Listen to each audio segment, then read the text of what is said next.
পেঁয়াজের দাম না পাওয়ায় কৃষক ভোগান্তি এবং মার্কেটে প্রচুর এলসি আমদানির বন্ধের দাবি এবং এই ভারতীয় এলসি নিয়ে কৃষক কি বলছেন সে বিষয়ে জানাবো এবং ভারতীয় এলসি পেঁয়াজ আসাতে কতটুকু ক্ষতি হচ্ছে সে বিষয়ে জানাবো। আসসালামু আলাইকুম। ওয়ালাইকুম আসসালাম। কেমন আছেন? আলহামদুলিল্লাহ। নাম কি আপনার কাকা? আমার নাম মোহাম্মদ হাসান আলী। কোন জেলা থেকে আসছেন? ঈশ্বরদী থেকে। আপনি তো দেশের একজন কৃষক নাকি? কৃষক। আচ্ছা, একজন কৃষক হয়ে একজন কৃষকের দুঃখ তো একজন কৃষকই বুঝবে, সেটাই তাই না? সেটাই। তাহলে সেখানে কৃষি যে মন্ত্রণালয় রয়েছেন, কৃষি উপদেষ্টা আছেন, তো উনি কি কৃষকের দুঃখ বুঝতেছেন? উনি তো আর কৃষকের দুঃখ বুঝছে না। আচ্ছা আচ্ছা আচ্ছা আচ্ছা আচ্ছা। আপনাদের সার, অনেক সার কিন্তু বাণিজ্যিকভাবে আসে, কিন্তু বাণিজ্য উপদেষ্টা কি আপনাদের অবস্থান কি জেনেছেন?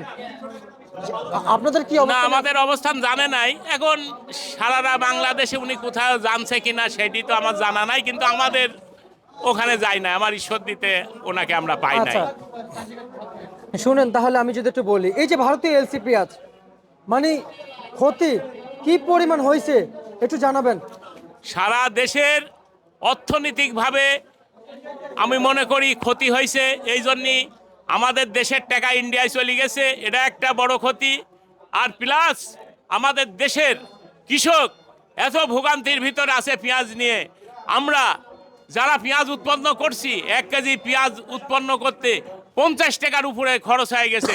সার, বিষ, কৃষক দিয়ে আপনার কামলা ইত্যাদি সহ 50 টাকার উপরে পড়তা হয়ে গেছে। এখন আমরা পেঁয়াজ পাচ্ছি, পেঁয়াজের দাম পাচ্ছি 30 থেকে 31, 32, হাইস্ট 33 আজকের বাজার। আচ্ছা, এই ভারতীয় এলসি পেঁয়াজ যদি না আসতো, আমাদের দেশের বাজার, দেশের মার্কেটগুলো, দেশের ক্রেতারা কি চলতে পারতো? অবশ্যই অবশ্যই চলতে পারতো। হয়তো পেঁয়াজ এখন 30, 31 খাচ্ছে, তখন 40, 45, 45 পাইতো। দেশের টাকা দেশে থাকতো, কৃষক বাঁচতো এবং ক্রেতারাও খেতে পারতো। আচ্ছা, এই যে ভারত কিন্তু কৃষকের অবস্থান জেনে নিয়েছে।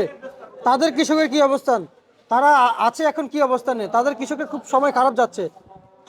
ওরা কিন্তু এই চিন্তা ভাবনা করে কিন্তু বিভিন্ন রাষ্ট্রে কিন্তু পেঁয়াজ সেটাই মানে এক্সপোর্ট করে থাকে, তাই না?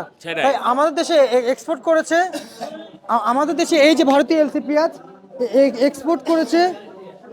বর্তমানে এই যে আমরা দেখতে পাচ্ছি, এই যে এগুলো এলসি না?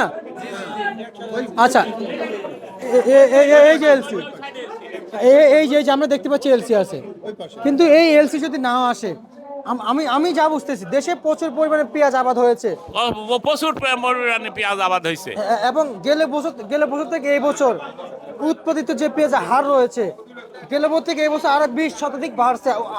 সর্বনাশ, পেঁয়াজের আবাদ অধিক বাড়ছে বাংলাদেশে। আচ্ছা, প্রচুর আবাদ। কিন্তু এখন খোঁজ নিয়েছেন আপনাদের পেঁয়াজের দাম বেশি না এলসির দাম বেশি? এখন এলসির দাম বেশি। এলসি কত চলছে? এলসি চলছে 50, 55। আর আপনাদের বড়িকাটা 30 থেকে 31, 32, হাইস্ট 33। আমি কেন ডলার দিয়ে পেঁয়াজ আমদানি করে বেশি দাম দিয়ে খাওয়াবো? আমরা কেন আমাদের ডলার ইন্ডিয়ায় দিয়ে বেশি দাম দিয়ে আনি, পেঁয়াজ আনি এখানে আমাদের ডলারগুলি কেন ইন্ডিয়াকে দিচ্ছি? আমি তো এই বেড়ে নেই, আমার ঢোকে না গো। দেশের টাকা দেশে রাখেন, বারবার অনুরোধ করছি। আপনারা ইন্ডিয়ার দিক তাকান না, বাংলাদেশের দিক তাকান। দেশের প্রতি মায়া, মমতা, ভালোবাসা তৈরি করেন। আচ্ছা, আমি আরেকটু জানতে চাইবো, এই যে রসুন আছে, রসুন আপনাদের রসুনের কি অবস্থা? রসুন কেবল লাগাচ্ছে, আর গতবারে রসুনে মানুষ লক্ষ লক্ষ টাকা লস খাই গেছে, লক্ষ লক্ষ হাজার হাজার টাকা। আলুওয়ালা রসুন আলা লস খাইছে। আচ্ছা, বর্তমানে আচ্ছা, তার রসুন কত চলছে? রসুনে 40, 45, 42 কোয়ালিটির পারে। ঠিক আছে, আপনাকে ধন্যবাদ।